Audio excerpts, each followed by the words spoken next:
मजलिस इत्तेहाद मुस्लिमीन के तमाम जिम्मेदारान, यहाँ मौजूद मेरे दोस्त, मेरे बुजुर्ग और घर पर बैठ के सुनने वाले मेरी पता की माँ बहन, इतिहास भाई लोग आ गए।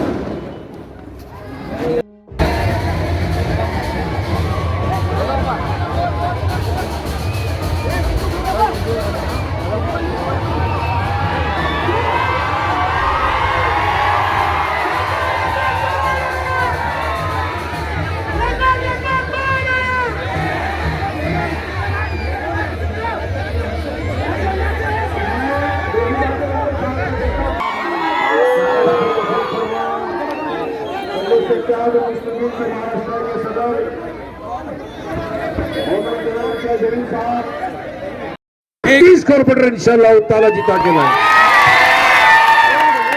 इस मर्तबा में शोलापुर में रिकॉर्ड तोड़ेंगे ना, जिताएंगे ना।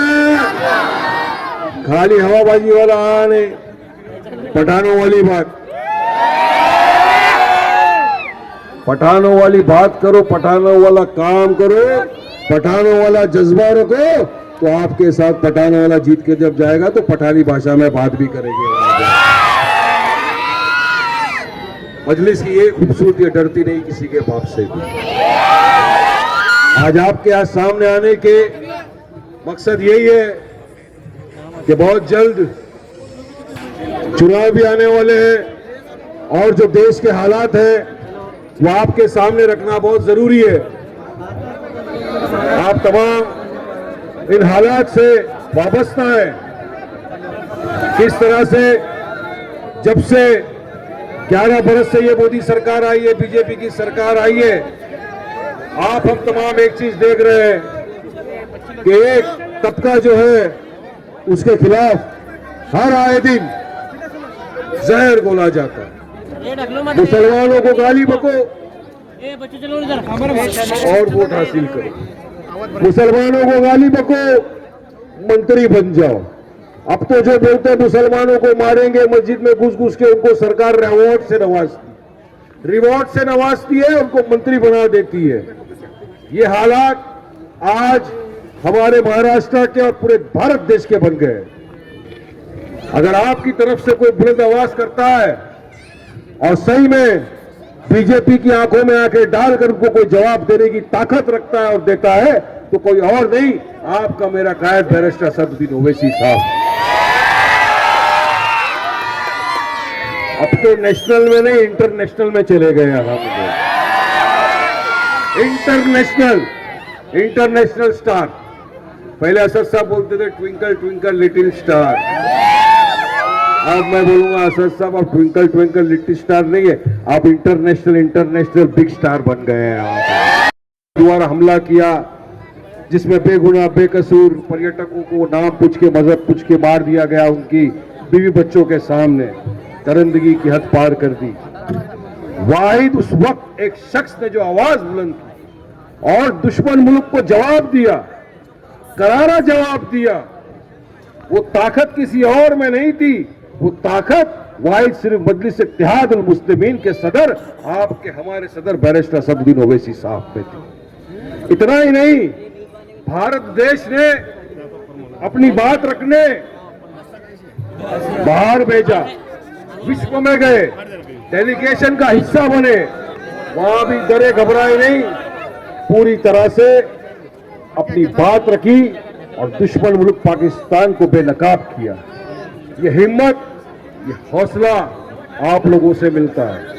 आप हमारी हिम्मत, आप हमारा हौसला, क्योंकि मुझे यकीन है कि पूरे भारत की जब 140 करोड़ की जनता एक साथ कांधे से कांधा मिलाकर खड़े हो गई, तो विश्व में किसी की ताकत नहीं कि भारत को आंख उठाकर देख सके। हम तब भी हमारे जवानों के साथ खड़े थे, आज भी हमारे जवानों के साथ कांधे से कांधा मिलाकर खड़े। तो मजलिस की ताकत यह है, अब आपको मजलिस को मजबूत करना है। आप देख रहे हैं किस तरह से हमारे खिलाफ साजिशों पे साजिशें चली गई, साजिश बनती रही, अब आ गई यहां पे हद तक कि पहले तो जेएसआर बोल नहीं तो मार देंगे, गांव के नाम पर बेगुनाह बेकसूरों का कत्लेआम कर दिया, उसके बाद मोदी सरकार ने एक कानून लाया, काला कानून वक्फ के ऊपर लेके आया। मैं समझता हूं जितनी भी आवाम है या देश में, मुसलमान ही नहीं जो संविधान को मानते हैं, वो कभी इस कानून का समर्थन नहीं करेंगे। असंवैधानिक कानून लाया गया देश में, काला कानून यह बोलकर लाया गया कि वक्फ की जमीनों को बचाएगा, मगर यकीन मानिए ये हमारे वक्फ को बचाने के लिए नहीं, ये हमारे वक्फ को बर्बाद करने के लिए कानून लाया गया है मोदी सरकार द्वारा। इसका विरोध किए, पार्लियामेंट में विरोध हुआ, जेपीसी का एक कमेटी का गठन हुआ, उसका हिस्सा बने हमारे पार्टी प्रेसिडेंट असदुद्दीन ओवैसी साहब, पूरी तरह बेबाकी से अपनी बात वहां पर भी रखी। मगर आप जानते हो क्या होता है, जब ये कानून पार्लियामेंट में आया, यकीन मानिए दर्द तो अपनों का ही होगा ना, अपने को ही होगा दर्द। इस काले कानून को भी फाड़ के फेंक देने वाला कोई और नहीं, आपका मेरा कायद बैरिस्टर असदुद्दीन ओवैसी था।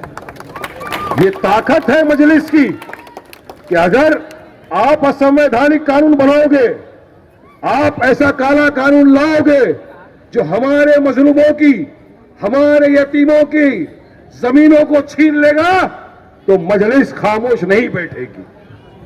ये कानून के जरिए सरकार ने 40 से ज्यादा अमेंडमेंट लाया है। इतना वक्त नहीं कि आपको हर बात यहां पर मैं बैठ के समझाऊं, मगर कुछ बात आपके सामने जरूर बताना चाहूंगा ताकि आपको भी पता चले कि सरकार हमारे खिलाफ किस तरह से कंस्पिरेसी रच रही है, षड्यंत्र रच रही है काले कानून के तहत। इसमें ऐसे ऐसे प्रावधान लाए जो पूरा संविधान का गला घोटता है। आर्टिकल 14, 15, 16 जो इक्वालिटी की बात करता है उसका गला घोटता है। या ऐसे ऐसे प्रावधान है जहां पर अब हमारे वक्फ के बोर्ड में नॉन मुस्लिम एंटर करेगा। क्या आप चाहेंगे कि कोई हमारे बीच में हमारे मामलात के अंदर मुदाखलत करे? कोई नहीं चाहेगा। हम लड़ रहे हैं। मुस्लिम पर्सनल लॉ बोर्ड ने जो कहा हम उसका हिस्सा है। संवैधानिक तरीके से पूरे देश में एहतजाज चालू किया, काली पट्टी बांध के नमाज पढ़ी, हमने आपने सबने फॉलो किया, बत्ती गुल कार्यक्रम रखा, सबने अपने बत्तियां बंद करी, ये मैसेज पहुंचाया दिल्ली तक कि इस देश का मुसलमान किसी कीमत पे इस काले कानून को नहीं बर्दाश्त करेगा। अभी भी हर तरफ प्रोटेस्ट चालू है। आज भी मैं यहां खड़ा हुआ हूं, असद साहब तेलंगाना में, हैदराबाद में वक्फ के तहफ्फुज़ वक्फ का जो एक जलसा है उसको वहां संबोधित कर रहे हैं। इस वक्त भी लड़ाई जारी है, लड़ाई जारी रहेगी जब तक मोदी सरकार ये वक्फ का काला कानून वापस नहीं लेती। संविधान के दायरे में रहकर हम अपनी लड़ाई जारी रखेंगे। आप साथ देंगे ना इस लड़ाई में भी? ये देखिए, अब ये अल्लाह की अमानत है, ये कोई वारिस पठान की या फारूक शाब्दी साहब की नहीं है। ये हमारे बुजुर्गों ने अल्लाह के नाम पे सवाब कमाने की नीयत से हमारे लिए डोनेट किया है। ये हमारी, हमारा अल्लाह सुब्हानहू तआला की अमानत है। इसकी हिफाजत करना हम तमाम का फर्ज है। हम वायलेंस में यकीन नहीं रखते, मगर जो संविधान ने इजाजत दिया है पीसफुल प्रोटेस्ट करने का, उसका तो हिस्सा सबको बनना चाहिए ना। क्योंकि हम जब प्रोटेस्ट करते हैं तो ये आवाज दिल्ली तक जाती है, वहां पता चलता है कि वाकई में कोई इस कानून के समर्थन में नहीं खड़ा जो गैर कानूनी या संवैधानिक है। आप मजलिस का साथ दीजिए। मजलिस पूरी तरह से हर तरफ प्रोटेस्ट कर रही है। मजलिस इस काले कानून के खिलाफ थी, है, रहेगी जब तक ये मोदी सरकार इस काले कानून को वापस नहीं लेती तब तक। यहां पर कुछ दिनों में आपको आवाज बुलंद करने का मौका है। सुप्रीम कोर्ट ने भी कहा कि 3 से 4 महीने में महाराष्ट्र में बलदिया के चुनाव होने चाहिए। बलदिया का चुनाव आ गया, 7 वर्ष इंतजार किया तमाम ने। आज आपके यहां भी चुनाव है। जिस तरह से 6 महीने पहले आप इकट्ठा होके इतिहाद पैदा किए, आप मुत्तहीदा तौर से निकले घर से और मजलिस के फारूक शाह अब्दी साहब को वोटों से नवाजा। इस तरह इस मर्तबा भी आप अगर अपने अपने घरों से आकर मजलिस इत्तेहादुल मुस्लिमीन के उम्मीदवारों को वोट से नवाजेंगे, अपनी दुआओं से नवाजेंगे, तो मेरा यकीन मानिए इस बार मजलिस के 20 नहीं 30 कॉर्पोरेटर आप जुटा के ला सकते हो। शोलापुर इतिहास लिख सकता है। आपको याद रखना ये बात है कि जब हमारी जमीन पे बात आ गई, जब अल्लाह की अमानत पे बात आ गई, कौन खड़ा था हमारे साथ? मजलिस इत्तेहादुल मुस्लिमीन। जब आतंकवादियों को जवाब देने की बात आ गई, मुंह तोड़ जवाब देने की बात आ गई, तो कौन जवाब दे रहा था? मजलिस इत्तेहादुल मुस्लिमीन। मजलूमों पे, यतीमों पे जहां जहां जुल्म हुए, जहां जहां अत्याचार हुए, जहां हक मारा गया, उन मजलूमों के साथ कौन खड़ा था? मजलिस इत्तेहादुल मुस्लिमीन।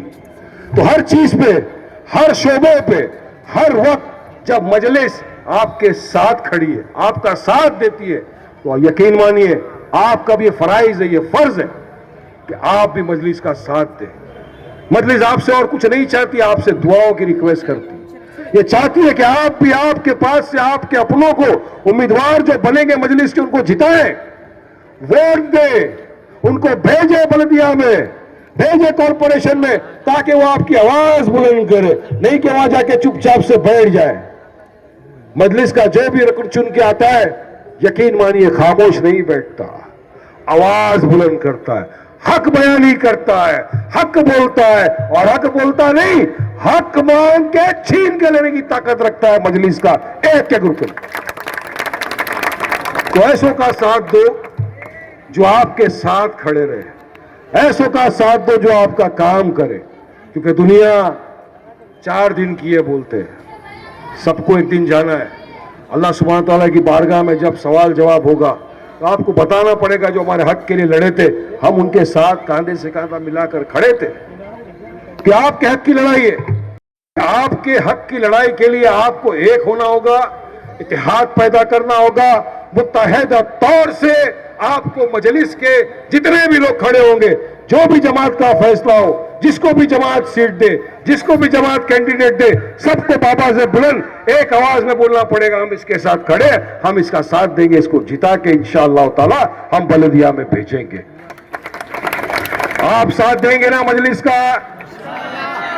अरे पठानों वाला आवाज निकालो, मेरा गला बैठा है फिर भी चिल्ला रहा हूं, और माइक नहीं होता तो भी दूर तक आवाज जाता, वहां तक उनके वहां तक पहुंच जाता आवाज। आते आते देखा मैं एक दो ऑफिस उनकी, आवाज पहुंचाना है, थोड़ा नींद तो आराम हो गई है आज से, 3-4 महीने में नींद चैन सुकून सब इनका खराब कर देगा। क्योंकि हमारे वोट के ठेकेदार बने हैं, और हमारे लिए अगर खड़े नहीं होंगे तो वक्त आ गया बेटा, आया उस पहाड़ के नीचे, आया उस पहाड़ के नीचे, अब वक्त हमारा है, अब हम जवाब देंगे, हम जिताएंगे हमारे नुमाइंदों को, हम साथ देंगे मजलिस का, और इंशाअल्लाह ताला हम हमारे उम्मीदवारों को जिता के बलदिया में भेजेंगे। और मुझे यकीन है शोलापुर का विकास होगा, शोलापुर का एक एक भाई, एक एक बहन दुआएं देगी, इंशाअल्लाह मजलिस उनके साथ खड़े रहेगी, कांधे से कांधा मिला के एंड तक। बहुत से लोग बोलने वाले हैं, मैं अपनी बात को यही खत्म करूंगा। आप तमाम यहाँ आए, हमको सुना, हमको बोलने का मौका दिया, इसके लिए बहुत बहुत शुक्रिया। अस्सलाम वालेकुम रहमतुल्लाहि व बरकातहू।